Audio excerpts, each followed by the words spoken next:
the numbers are in and support for democracy in Canada is lower than you would expect.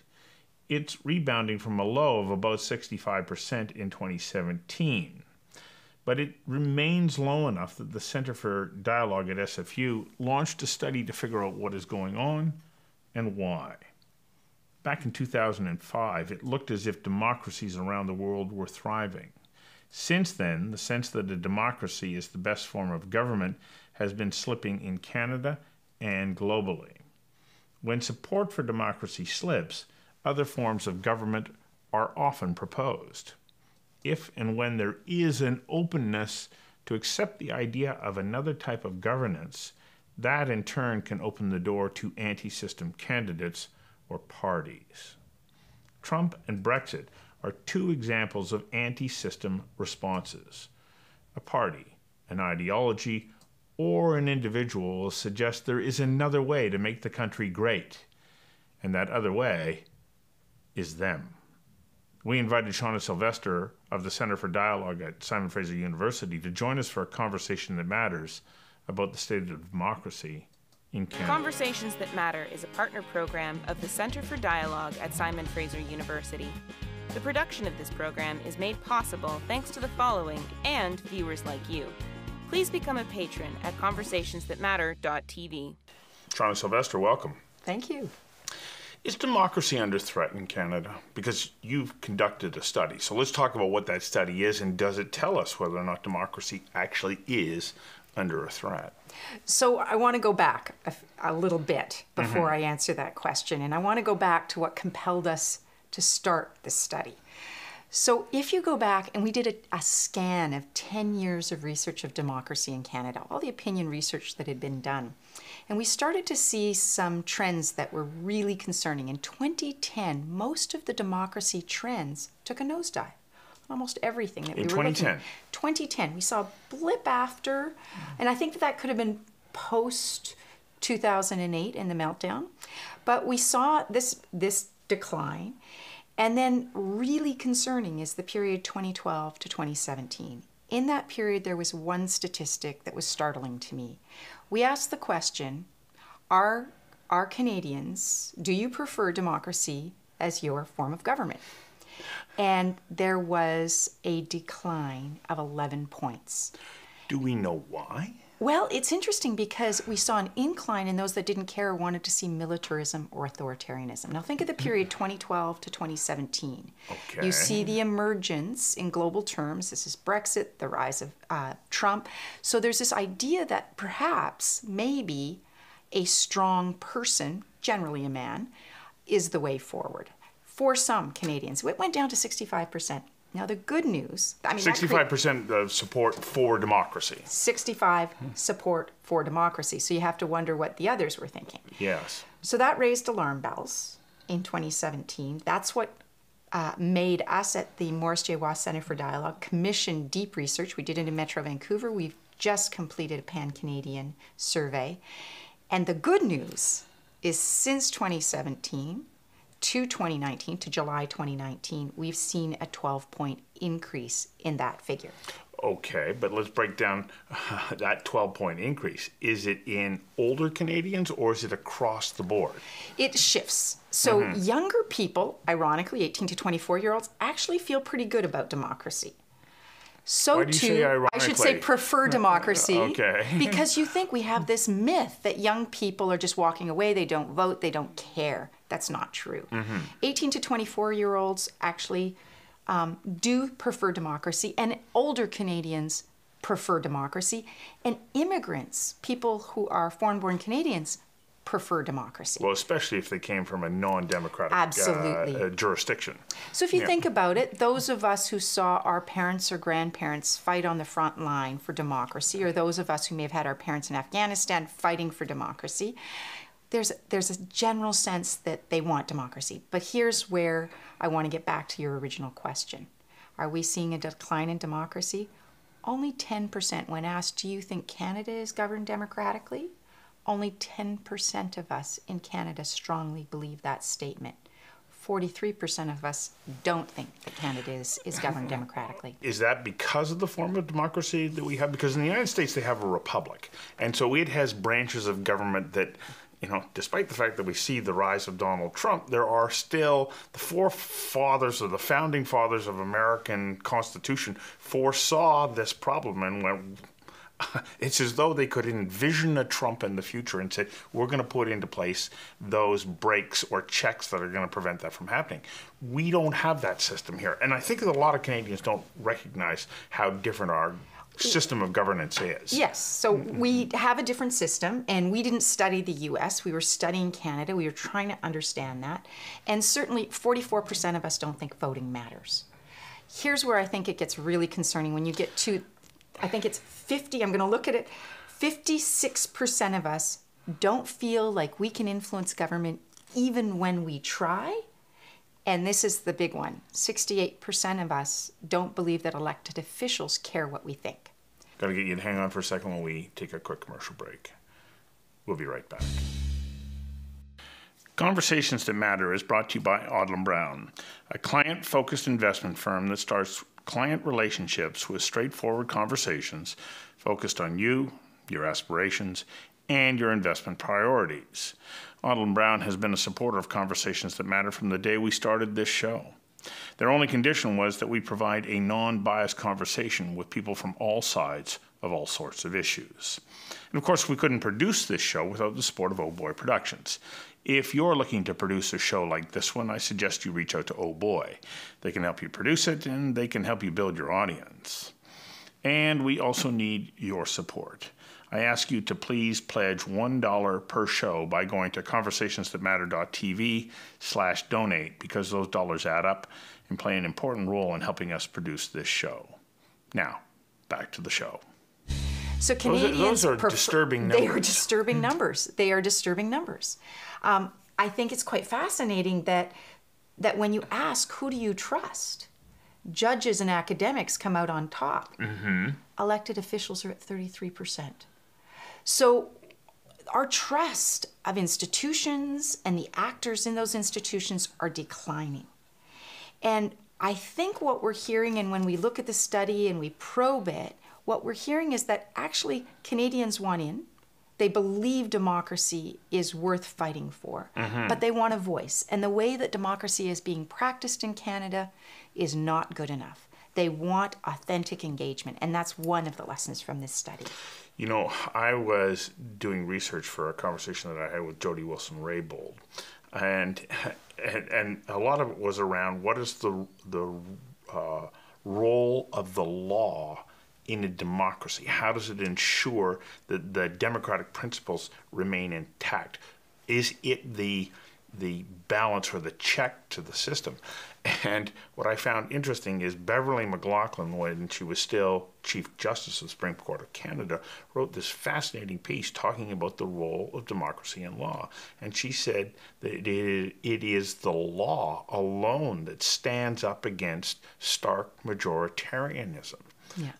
And this is the challenge. Does a majority government in the Canadian political landscape have the ability to run roughshod over all of the things that we think we hold dear to our concept of democracy? Well, I think democracy, particularly in Canada, we're a constitutional monarchy. We have a constitution. We have a culture that recognizes the rights of minorities. And I'll get into some of the concerns we're seeing in this study. But to get to your question about the law, there are a number of what I would call fundamental institutions to our democracy. Sure, certainly the judiciary is one of them, but so too is the media. Yes. The media is part of what holds account. And now, our study, we have a number of people that look at democratic institutions in this country, and we think it's very important, but it is not what a democracy is in and of itself. So the institutions of democracy are part of it, but the culture, the values, the behaviors are also a big part of our democracy. And that's what we're trying to understand here is, what is our democratic culture here in this country? And it's a fascinating... Well, that is a really interesting question, because as you're saying that, you're talking about this decreasing faith in democratic institutions in Canada during a period in which we've seen a dramatic increase in the role or the role that social media plays. Yeah. So and so then you go to media and you say, well, the media plays a role. Well, you take a look at most mainstream media organizations, their influence has diminished significantly. Yes. Now, there is some good news. We're not quite the same as the U.S. here. If you had somebody that stood up and started to bash the media as a candidate, 58% of us, majority, would not vote for that person. Similarly, if they bashed government, because we have this truth, is it good order? Yeah. I'm forgetting the line that we believe in institutions. 71% of us would not vote for that candidate. So those are important statistics in the sense that we are different. Now, it's a little bit different in Quebec. There's some differences there. But you talked about specifically the issues related to social media. There are 79% of us who believe that the existence of this notion of false or misleading information is a serious problem for democracy. And 56% of us believe it's having an impact on our confidence in our elected officials and on the impact of our government institutions. And the other part of this, which I think is perhaps something we're learning more about, is that 71% of us believe social media has increased the risk of foreign interference in our elections. And similarly, 71% of us feel that it is, there's risk of manipulation by our elected officials using social media. So there's a bit of literacy there, but serious concerns. So there's an interesting component in this, especially if we're taking a look at democratic societies. And one of those is, well, what are the responsibilities of you as a citizen in a democracy? We forget that we have a set of responsibilities as an individual, and one of them is that we go through the process of discerning whether or not this is legitimate information or not. Does the rise of social media and this, panoply of different outlets and perspectives now force us to take responsibility to discern, is this legitimate or is it not? Well, I certainly think it does. We've asked Canadians, what do you think we should do about this? And I think we're not sure. 44% think that government should regulate. 20 think that companies should self-regulate. And 14 says don't do anything. But the question you're asking is, should I discern as a citizen? Well, I'm going to be really open and honest about this. I don't know if I have the skills to do so. Where would I have gained those media literacy skills? Right. Where would I have learned? Like, how many times, and I think I'm a pretty intelligent person. Right. How many times have I been frauded online? Whether it's an online, somebody offering me services that I think are legitimate. I go and do some background research. I think they're legitimate, and they don't turn out to be. Yeah.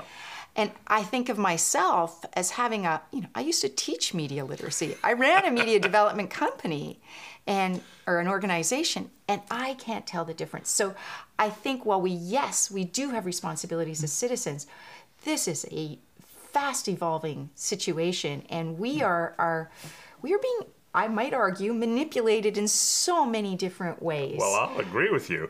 I think part of the problem is that, and it's not new. I remember thinking about this when I was doing daily news. You go, okay, well, I can't discern whether or not you're telling me the truth or not. I don't have the time to do all the research, so my default mechanism is just outright skepticism. Well, how does that get me to closer to understanding where some kind of legitimate form of the truth exists? We're bombarded, we're overwhelmed, and so how do we get there? When I posed the question earlier, I'm kind of going, how do we get there? Well, it's interesting because we're asking the question, what works when and why in increasing democratic engagement? We want to see that number. We want the number of democratic champions to go up, but obviously we don't want democratic champions that don't really understand the value of democracy. And I want to dig into some of that. While we do think that democracy is the preferred form of government, this is the scary part. 1 in 3 of us, even in Vancouver and across this country, don't believe that foreign-born Canadians should have the same say in their government as people who are born here. So this notion of democracy, which determines we are equal, some people are now more equal than others. So that is a basic break with democratic values. Yes, it is. 1 in 4 of us think that there are too many protections for minorities. 1 in 4 of us, and it will go to 40% in other parts of the country, thinks there's too many protections for religious freedoms.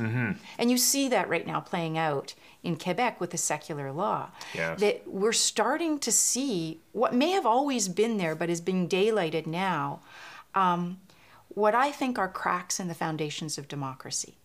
We're seeing the beginnings of a race-based populism emerging. And that has me, and I know my colleagues at the Center for Dialogue, seriously concerned. And we don't have the answer to that. But there are some interesting things in this study that give us indications. Well, I just want to follow up on that a little bit, because if you go back to Plato's New Republic, you know, there he is in discussions with Socrates, and they're talking about forms of government and what will bring them down. And you know, the worst forms of government they laid out were an oligarchy, followed by democracy, followed by tyranny.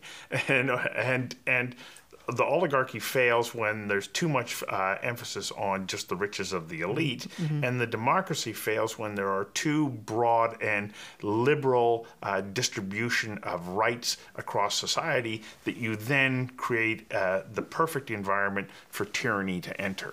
And left unchecked or unnoticed, that's when you create an opportunity for a tyrant or a potential tyrant to materialize.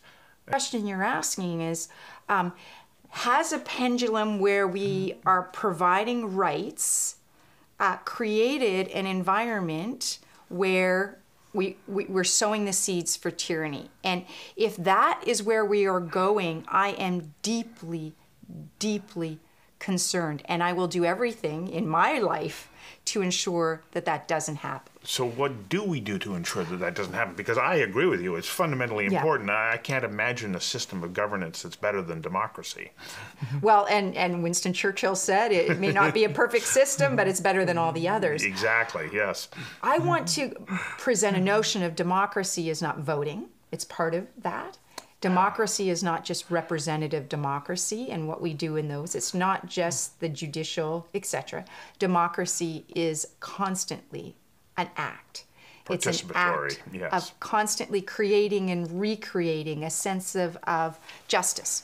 So I have an idealized notion of democracy that I work towards, and I think that that's important to say. It's not what's actually going on right now in Canada. And so I think that there are many circles where we have to try and bring democratic principles and values into those circles where they don't exist. And it's a constant standing up for what is right.